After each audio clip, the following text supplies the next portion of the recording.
రాజకీయాలతో విడిపోయిన అన్నా చెల్లెలను కలిపింది దుబాక చివరి మున్సిపల్ సమావేశం. ఒకరినొకరు కలుసుకుని భావోద్వేగానికి గురయ్యారు.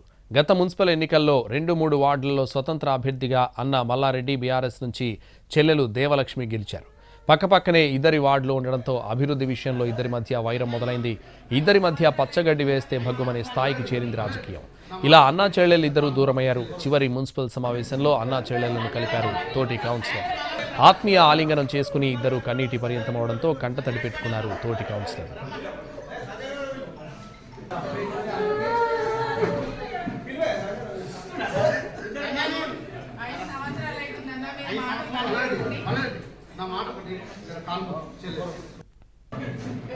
రాజకీయాలతో విడిపోయిన అన్నా చెల్లెలను కలిపింది దుబాక చివరి మున్సిపల్ సమావేశం. ఒకరినొకరు కలుసుకుని భావోద్వేగానికి గురయ్యారు.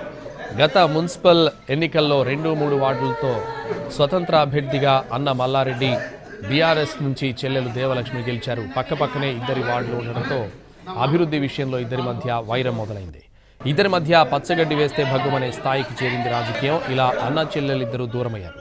చివరి మున్సిపల్ సమావేశంలో అన్నా చెల్లెలను కలిపారు తోటి కౌన్సిలర్లు. ఆత్మీయ ఆలింగనం చేసుకుని ఇద్దరు కన్నీటి పర్యంతం అవడంతో కంటతడి పెట్టుకున్నారు తోటి కౌన్సిలర్.